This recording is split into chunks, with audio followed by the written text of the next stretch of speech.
Il traverse un carrefour, il y a une ambulance qui passe, il y a la sirène qui nous casse les oreilles.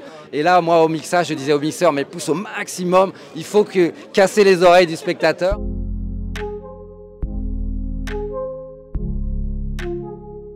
Boris Lechkine, bonjour. Merci d'être avec nous au MCM aujourd'hui. Bonjour. Bonjour. Donc, Boris, après avoir réalisé Hope, un premier long métrage frappant qui suit le parcours de jeunes migrants traversant l'Afrique et la Méditerranée, puis Camille, qui met en lumière Camille Lepage, la jeune photojournaliste éprise d'idéal qui part en Centrafrique couvrir la guerre civile, vous êtes récemment revenu au front avec l'histoire de Souleymane, un film nécessaire qui suit Souleymane, un demandeur d'asile devenu livreur à vélo dans Paris. Ce film, c'est avant tout un choc, une immersion dans un quotidien sans illusion, mais aussi dans un chemin de résilience porté par la rencontre avec un acteur exceptionnel, Abou Sangari. Repéré lors d'un casting sauvage ayant duré plusieurs mois, il a remporté le prix d'interprétation masculine dans la catégorie Un certain regard lors du dernier festival de Cannes, puis le prix de révélation masculine au César, alors que vous remportiez le prix du meilleur scénario original. Donc déjà, félicitations pour ces prix. Merci. Donc, bien que l'histoire de Souleymane ne s'inspire pas directement d'Abou Sangar, le protagoniste a lui aussi traversé l'exil par le désert et la Libye. Jusqu'où l'histoire du film s'inspire-t-elle de son parcours?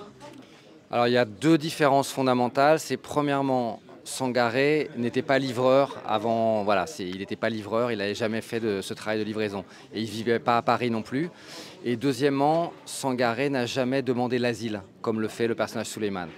Mais il y a beaucoup de points communs aussi. Le premier point commun, c'est que lui, Sangaré, comme Souleymane, est arrivé en France par la route et par la Méditerranée, illégalement. Et il a connu la vie de quelqu'un qui vit sans papier en France, qui fait des demandes de papier, qui sont refusées. Voilà. Donc il sait ce que c'est que cette vie très précaire de quelqu'un qui vit sans papier en France. Donc, pour Hope, vous aviez d'abord écrit un scénario classique avant de tout réécrire après un casting sauvage, en vous nourrissant des acteurs et actrices. Vous avez dit à l'époque, envers de tels acteurs, on a une obligation de vérité et on se doit d'aller au plus simple, à l'essentiel. Vous me dites si je dis n'importe quoi. Avec l'histoire de Souleymane, vous avez suivi un chemin inverse. En partant de témoignages réels, vous avez construit un récit. J'ai d'ailleurs vu au générique qu'un certain Souleymane figure parmi ceux qui ont accepté de témoigner. Quel a été votre processus créatif pour transformer ces témoignages en fiction? C'est vrai que cette fois-ci, on a mis les choses un peu dans l'ordre logique, c'est-à-dire que quand on veut faire du cinéma du réel, très inspiré par la réalité des choses, autant partir du réel, donc autant partir d'un travail de terrain.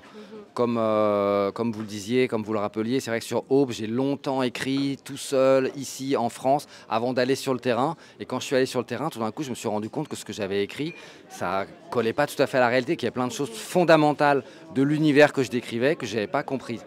Donc là, je me suis dit, on va commencer par le terrain. Donc j'ai commencé en rencontrant des livreurs qui m'ont raconté plein d'anecdotes de leur vie, donc de comment ils travaillent, comment ils mangent, où ils dorment, comment ils font pour louer des comptes Uber ou comptes Deliveroo quand ils n'ont pas de papier, quels problèmes ils ont eu avec ces gens qui leur louent des comptes. Voilà, toute une foule d'anecdotes. Ça, on pourrait dire que ça compose un matériau documentaire à partir duquel ensuite il faut composer de la fiction. C'est-à-dire qu'une fois qu'on a ce matériau documentaire, maintenant quel film on veut faire avec ça?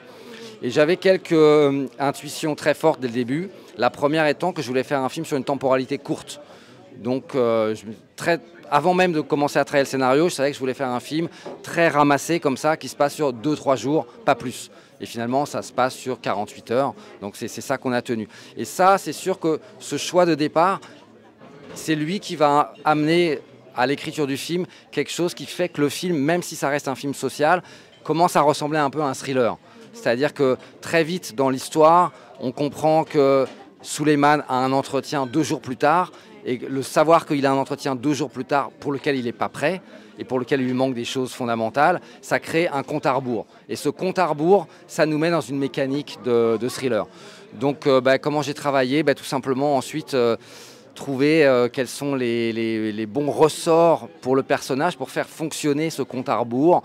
Et la grosse difficulté, je pense, pour l'écriture du film, c'était qu'il y a un peu 2 fils dans le film, 2 fils narratifs. Il y a le fil de l'asile. Il demande l'asile, il doit se préparer à cet entretien. Il voit un coach qui l'aide à préparer son entretien. Et puis finalement, il passe cet entretien. Et puis il y a le fil de la livraison. Il est livreur. avec un compte qui est le compte ouvert par une autre personne. Donc lui, il travaille illégalement avec ce compte, avec une relation compliquée avec le propriétaire du compte. Il doit récupérer l'argent.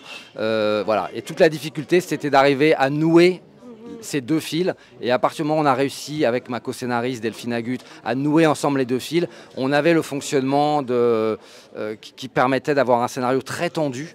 Et c'est vrai que ça faisait partie du désir vraiment de départ du film, c'est-à-dire avoir un film très réaliste, très social, très ancré dans la réalité, et en même temps avoir un scénario très tendu, avec ce compte à rebours, qui va très vite, où on est tout le temps en haleine, voilà, je laisse jamais le personnage se reposer, jamais le spectateur se reposer. Le spectateur non plus, c'est ça, exactement, on est stressé pour lui. Non, vous n'allez pas au cinéma pour vous reposer. Non, voilà, exactement. Vous avez parlé de difficultés dans la rédaction du scénario. Est-ce que c'est aussi difficile de s'inspirer d'histoires de personnes que vous rencontrez? Donc, est-ce qu'il y a une difficulté émotionnelle en plus, ou vous arrivez à vous détacher? Moi, j'ai pas de cœur, donc ça me pose pas de problème. Non, moi, j'ai pas de cœur, j'ai pas non plus d'imagination, donc je vous fais rire, c'est bien déjà. J'ai très peu d'imagination, donc moi, j'aime vraiment travailler à partir du réel. Je trouve les histoires que les gens me racontent, les histoires qui viennent du réel, tellement plus surprenantes que celles qu'on invente. Elles sont jamais complètement comme on s'attendrait à ce qu'elles soient. Et ça, je trouve ça génial. Après, quand on part des histoires du réel, ce qui n'est pas facile, en fait, c'est pas ce que vous dites, là, le fait d'être bouleversé. Oui, je suis bouleversé, mais ensuite, quand je travaille à mon scénario, c'est la tête qui marche.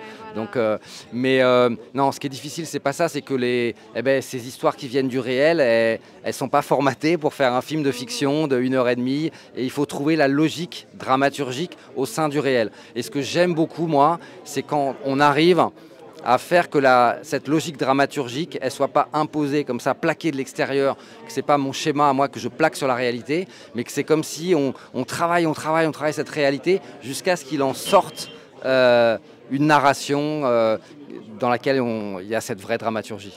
Vous dites que vous n'avez pas d'imagination, mais j'y crois pas du tout, parce que ça prend quand même beaucoup d'imagination pour arriver à une histoire comme celle de l'histoire de Suleiman. C'est beaucoup de travail, mais est-ce que c'est un travail d'imagination? Je sais pas, c'est un travail d'arriver ça demande beaucoup de souplesse, de se glisser dans le réel, et de se glisser tellement qu'on arrive à comprendre les articulations du réel pour que ces articulations du réel nous donnent les articulations du film.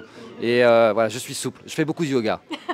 Donc, après yoga, parlons musique, ou plutôt l'absence de, parce que vous avez fait le choix radical d'éliminer toute musique dans l'histoire de Suleiman au profit des bruits de la ville et des sons environnants. À quel moment ce choix s'est-il imposé comme une nécessité plutôt qu'une option? Tout de suite, en fait, ça fait partie des idées de départ que j'avais vraiment en attaquant le projet, je dirais même avant l'écriture du scénario, donc très en amont du projet. Pour moi, ça faisait partie d'un choix d'hyper-réalisme et d'une envie que ce film soit très brut, soit sans artifice. Bon, je dis ça, en vrai, le cinéma, il y a toujours des artifices, hein, c'est quand même un art de l'illusion. Mais voilà, quand même, j'avais envie que...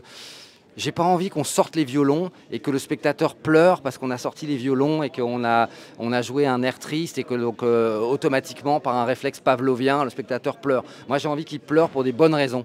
Qu'il pleure parce qu'il y a quelque chose de terrible dans cette histoire et qu'il y a quelque chose de terrible dans la réalité bien réelle des choses. Je ne veux pas qu'il pleure parce qu'on emploie des moyens mécaniques pour le faire pleurer. Voilà. Donc, pas de musique. Et après, ce qui est génial, c'est que quand on enlève la musique, tout d'un coup, on ouvre un espace d'expérimentation pour le son qui est hyper riche. Et du coup, le travail qu'on a pu faire sur le son est génial parce que on a toute la place pour ça, puisque on sait que le spectateur ne va entendre que ce son et que ce son, ce sera sa musique. Donc, on peut, avec les bruits de la ville, composer une sorte de bande originale, une sorte de musique de film. Musique du réel. Musique du réel, dans le sens où on va utiliser ce son et le mixer et le faire entendre au spectateur de telle sorte que le son des scènes ne soit pas simplement illustratif. C'est pas juste un son, on se dit ah ça c'est un son de métro, ça c'est un son d'un carrefour, ça c'est un son d'un vélo, mais que le son produise des sensations et peut-être même des émotions. Que le son amène la peur, que le son amène la tension, que le son nous surprenne, que voilà. Donc avoir un mixage très dynamique, c'est-à-dire qui monte haut, qui descend bas, pour faire que le son de la ville devienne la musique du film. super intéressant. Donc, vous en avez un peu parlé. L'absence de musique pose souvent un défi narratif, donc elle ne vient pas souligner l'émotion, ce qui laisse tout reposer sur le jeu d'acteur, le montage et le travail sonore. Donc, est-ce qu'il y a eu un moment où vous avez peut-être été tenté de dire « Ah non, mais ça fonctionne pas, il faut ajouter de la musique » ou... Non, moi j'étais très sûr de moi, mais je dois vous avouer que mon monteur était plus sceptique. Okay. Et donc, derrière mon dos, avant le début du montage, le monteur et la directrice de post-production ont contacté le compositeur de mon film précédent en lui disant « Eric, tiens-toi prêt parce que peut-être qu'on va avoir besoin de toi ». Voilà, mais moi, je n'avais pas de doute sur la question. Et en fait, mon monteur a dit bon, « On essaye de monter 15 jours sans musique comme ça et puis on fera un point après ». On n'a jamais fait de point parce qu'en fait, c'était évident que ça allait marcher comme ça. Puis ça a marché, et puis votre vision était juste. Il n'y avait pas de doute en fait sur la question. Y avait-il aussi une volonté de composer une sorte de progression dramatique à travers les ambiances sonores? Je ne suis pas sûr parce qu'il y a un peu 3 parties dans le film. Il y a la première partie, c'est la partie vraiment autour de la livraison, où on est dans le chaos de la ville très fort. La deuxième partie, où Souleymane recherche son titulaire de compte, en partant en grande banlieue, comme ça, à la recherche de Emmanuel. Et puis la troisième partie, où on est enfermé dans ce bureau, dans l'entretien de demande d'asile. Et la partie la plus chargée d'un point de vue sonore, c'est la première partie en fait. C'est la partie où on est dans la ville et où le son de la ville, on a des claques de son comme ça, très fortes. Et c'est plutôt au sein de cette première partie que le son monte, c'est-à-dire ce son de la ville, jusqu'à par exemple ce moment qui est presque au bout de la nuit, de cette nuit de livraison, où Souleymane qui vient d'avoir une altercation avec un restaurateur, donc est très énervé. Il arrive, il descend la rue en vélo et il traverse un carrefour. Il y a une ambulance qui passe, il y a la sirène qui nous casse les oreilles.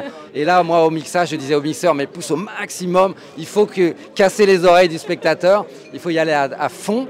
Et parce que là, le son accompagne la montée en pression de Souleymane. Donc ce que vous dites, c'est juste, mais plutôt pour la première partie du film. C'est-à-dire que dans cette première partie, dans la ville, comme ça, il y a vraiment, lui est de plus en plus tendu, stressé, et nous, avec lui, on est de plus en plus stressés. Le son accompagnant cette progression jusqu'à cette sirène qui nous perfore les oreilles. Oui, c'est presque difficile à regarder. On est comme « Oh mon Dieu, mais je veux pas qu'il y ait d'accident, je veux que tout se passe bien. » Et puis ouais, on est avec lui jusqu'au bout. J'espère. Et justement, quand on parle de cette progression, le générique de fin qui n'a aucune musique, qui est aussi un choix super intéressant. Pourquoi ce choix? On n'avait plus d'argent. Non, c'est pas vrai.